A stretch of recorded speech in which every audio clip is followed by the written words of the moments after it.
ఇక ఇదే అంశానికి సంబంధించి మరింత సమాచారం మా ప్రతినిధి సందీప్ రావు అందిస్తారు. సందీప్ రావు, జగిత్యాల నుంచి ఏపీకి వెళ్తుండగా ఈ బస్సు ప్రమాదం జరిగినట్లు తెలుస్తోంది. ఎక్కువగా వలస కూలీలు నిత్యం ఇలాంటి బస్సులలోనే ఈ ట్రావెల్స్లోనే ట్రావెల్ చేస్తారు అని కూడా తెలుస్తుంది. దానికి సంబంధించి పూర్తి డీటెయిల్స్ ఏంటి? రైట్, నిన్న సాయంత్రం 5 గంటల ప్రాంతంలో జగిత్యాల నుండి ఈ బస్సు బయలుదేరింది. మొత్తంగా బస్సులో అనేక మంది ప్రయాణికులు కూడా ఈ వలస కూలీలు ఉన్నారు. వీరిలో ప్రధానంగా కొరుట్ల నుంచి 10 మంది ఎక్కారు, నిజామాబాద్ నుంచి 3, జగిత్యాలలోనే మిగతా ప్రయాణికులు కూడా ఎక్కడం జరిగింది. వీరందరినీ దరూరు ప్రాంతంలో అక్కడ ఎక్కించుకొని బస్సు బయలుదేరింది. అయితే ఈ క్రమంలో అంటే బస్సుకు సంబంధించి ప్రతినిత్యం కూడా వలస కూలీల్ని తీసుకొని మార్కాపురం అలాగే కలిగిరి ప్రాంతానికి వెళ్తుంది. అంటే ఇప్పుడు ఈ బస్సులో ఉన్నటువంటి ప్రయాణికులు మొత్తం కూడా జగిత్యాల్లో ఎక్కి ఆ తర్వాత కలిగిరి ప్రాంతానికి వెళ్తున్నారు.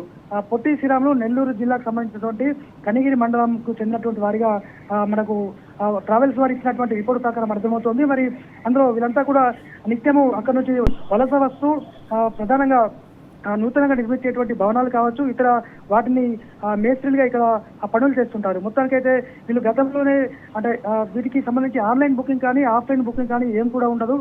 ఎక్కడైతే వారు ఆంధ్రప్రదేశ్కి వెళ్ళాలంటారో అక్కడ కట్టాడుతున్నటువంటి ఈ ఏజెన్సీకి సంబంధించినటువంటి ట్రావెల్ సంబంధించినటువంటి వ్యక్తులు వారు మాట్లాడి టికెట్ రేటు ఫైనల్ చేసుకుని బస్సులో ఎక్కించిన తర్వాత దిగేటువంటి క్రమంలోనే వారి వద్ద డబ్బులు తీసుకుంటారు. కానీ వారికి ఎటువంటి టికెట్ ఉండదు, ఎటువంటి డీటెయిల్స్ కూడా ఉండవు. కానీ పూర్తి స్థాయిలో మరి దీనిపైన ఇంకా దర్యాప్తు అయితే ఇంకా కొనసాగుతుంది. ట్రావెల్స్ ఏజెంట్ సంబంధించి కూడా ఇంకా ఇవాళ కూడా 2 బస్సులు బయలుదేరాల్సి ఉండగా వాటిని రద్దు చేశారు. మొత్తంగా ఒక్కసారి ఈ ఘటనతో ఆంధ్ర ప్రాంతానికి చెందినటువంటి ఈ జగిత్యాలు ఉంటున్న వారు కూడా ఒక్కసారిగా ఉలిక్కిపడ్డారు. అయితే ప్రత్యక్ష సాక్షులు కూడా నిన్న ఈ ప్రాంతం నుంచి రాత్రి సాయంత్రం 5 గంటల పూట బస్సు బయలుదేరిందని చెప్పడం జరిగింది. మొత్తంగా ఈ ఘోర దుర్ఘటనలో మరి జగిత్యాల్లో స్థిరపడ్డటువంటి ఈ కలిగిరి ప్రాంతవాసులు ఎవరైనా ఉన్నారన్న కోణంలో కూడా ఇటు విచారణ అయితే కొనసాగుతోంది. మొత్తంగా చూడాలి మరి ఇంకెంతమంది మృతులు ఉన్నారు, ఇంకా ఎంతమంది పెరిగే అవకాశం ఉంది, వారు ఏ ప్రాంతవాసులు అనేది ఇక్కడ జగిత్యాల స్థిరపడ్డవాడా, కొరుట్లలో ఉన్నటువంటి వాడా, నిజామాబాద్ ఆర్మూర్ ప్రాంతవాసులనే తెలియాల్సి ఉంది. బస్సు మాత్రము నిజామాబాద్, ఆర్మూర్,